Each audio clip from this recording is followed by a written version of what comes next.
Le président de la République, Denis Sassou Nguesso, a reçu en audience ce lundi 31 mai dans sa résidence officielle du plateau Mafouline, ambassadeur de Chine au Congo.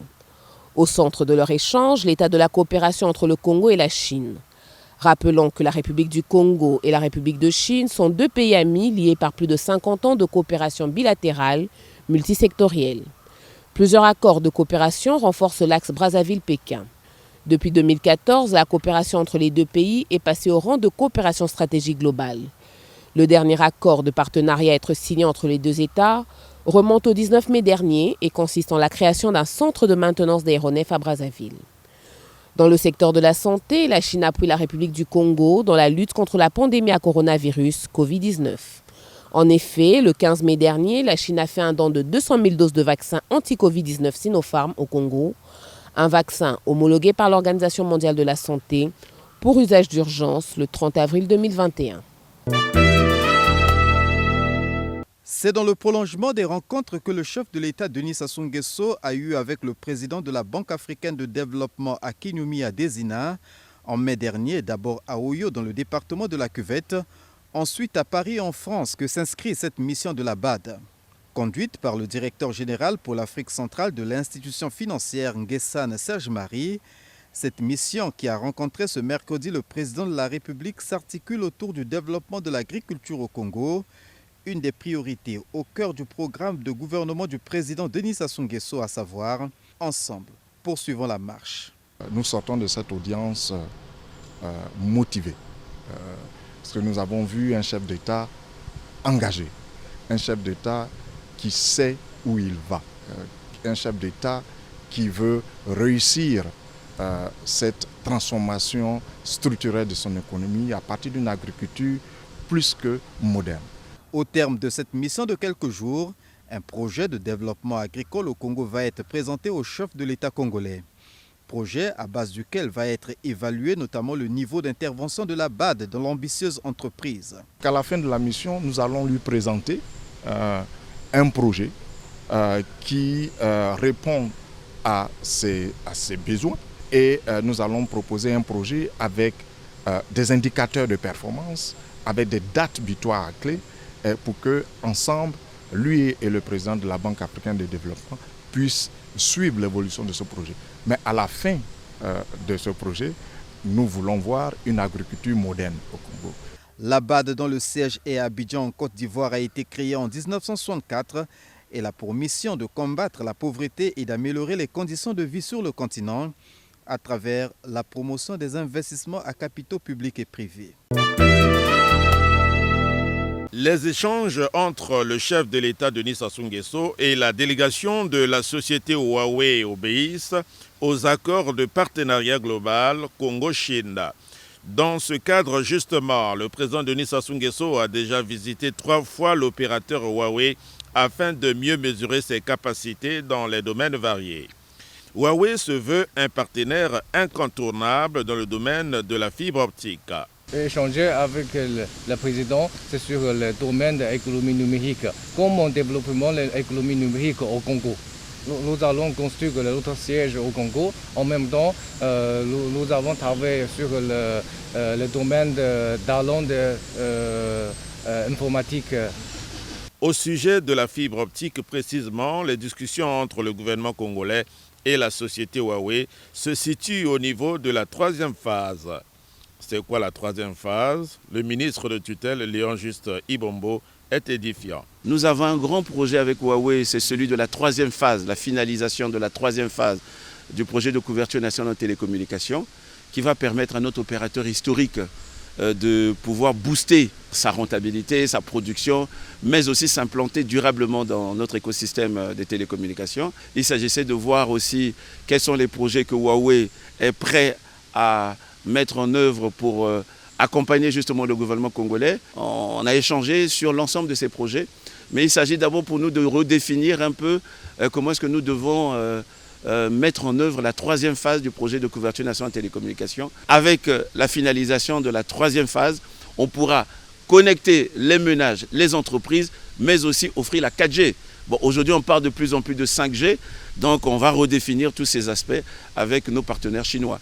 Le gouvernement congolais a déjà joué sa partition en souscrivant à ses engagements. Reste à la société Huawei de jouer la sienne avant d'ouvrir d'autres horizons de la coopération. Le président Huawei Afrique, Thierry I, a remis un présent au président Denis Sassou Nguesso au terme des entretiens.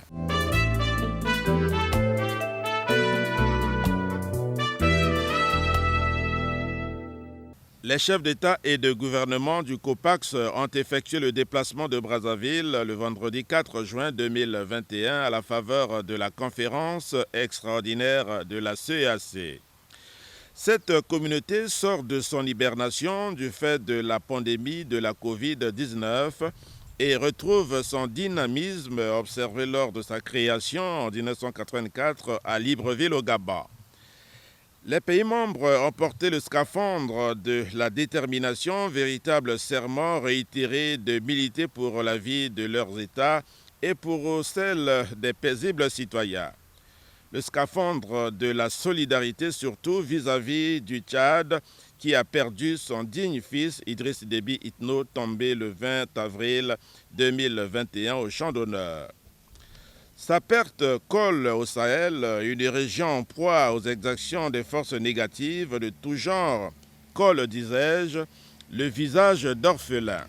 Cette situation interpelle au plus haut point les pays de la CEAC qui, sous l'impulsion du président en exercice Denis Sassou Nguesso, ont tenu à revisiter à Brazzaville les missions assignées à la communauté pour mieux se tenir au chevet du Tchad. Denis Sassou Nguesso arrive à Kintélé pour recevoir ses collègues chefs d'État ici au centre des conférences internationales qui garde encore sa bavette de la pandémie Covid-19.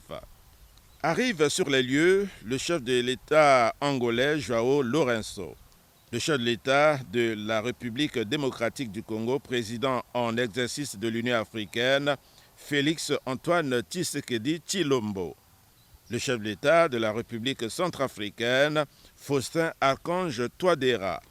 La plénière de la cérémonie d'ouverture se tient dans la grande salle des conférences. Les premières interventions sont celles des présidents des commissions, respectivement de la CEAC et de l'Union africaine, suivies du mot d'ouverture du président en exercice de la CEAC, Denis Sassou Nguesso. Des interventions qui se recoupent au respect des textes qui régissent la CEAC, accent mis sur le volet solidarité. Tel est l'enjeu essentiel de la conférence extraordinaire de Kintélé sur le Tchad. Denis Sassou Nguesso a fait observer une minute de silence en mémoire du maréchal du Tchad. Puis, en des propos très émotionnels, le président de la République a dit combien il était très attaché au président Idriss Déby Itno. Les deux hommes avaient tellement une convergence de vues dans le règlement des crises dans le continent, au point où Denis Sassou Nguesso était toujours attentif aux appels du président Idriss Déby à la communauté internationale lorsque les barrières sécuritaires de la Libye tombaient.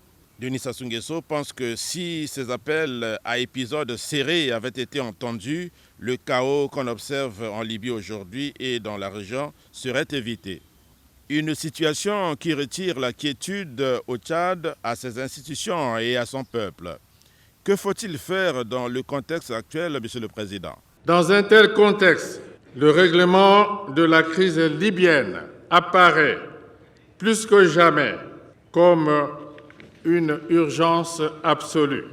Les décisions prises par le Forum interlibyen et l'accord de cessez-le-feu complet et permanent signé à Genève le 23 octobre 2020, ainsi que la résolution adoptée par le Conseil de sécurité des Nations unies le 29 avril 2021, constituent de ce point de vue un motif d'espoir.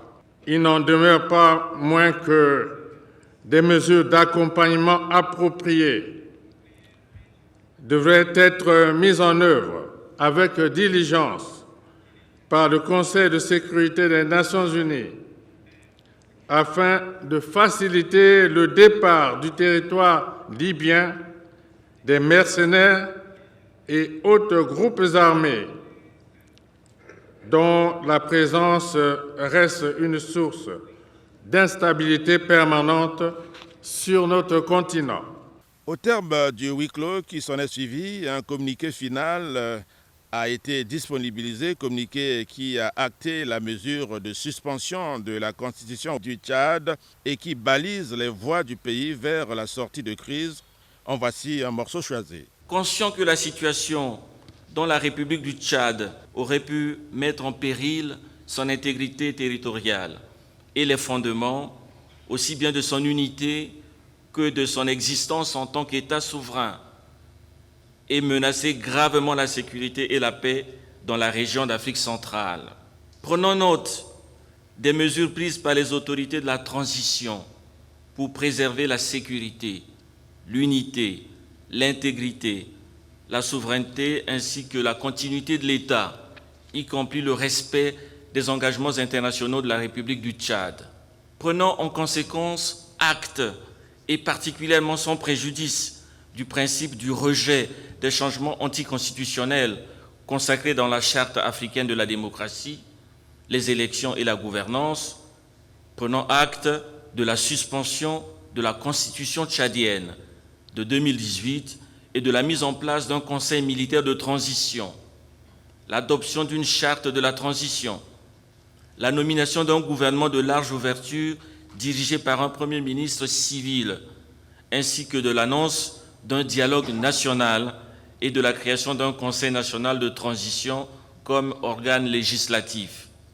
Soucieux d'accompagner le peuple frère et les autorités de transition de la République du Tchad dans la voie de la réconciliation nationale, le renforcement de l'unité nationale, la préservation des acquis de la démocratisation, la consolidation de la gouvernance démocratique et la stabilité politique, déterminés à appuyer fortement le processus de transition politique en République du Tchad et à assurer un accompagnement technique et politique de la communauté sur son déroulement et sa mise en œuvre, encourageant les autorités de la transition à organiser dans les meilleurs délais un dialogue national inclusif, consensuel et apaisé en vue de l'adoption d'une feuille de route de la réconciliation nationale et tenir les échéances électorales à venir. La conférence de Brazzaville s'est félicitée des engagements du Tchad et de la République centrafricaine de résoudre par le dialogue des incidents qui ont failli mettre à mal leurs relations à la frontière des deux pays. Je dois profiter de cet instant pour saluer les autorités tchadiennes et centrafricaines qui ont choisi la voie du dialogue et de la paix, conformément d'ailleurs aux textes pertinents qui régissent notre communauté pour résoudre l'incident grave qui s'est produit à la frontière entre les deux pays. Nous saluons cette décision des autorités des deux pays qui est conforme à l'esprit panafricain qui nous anime et qui est aussi conforme à nos traditions africaines. Tout est bien qui finit bien à la conférence de Kitélé à Brazzaville.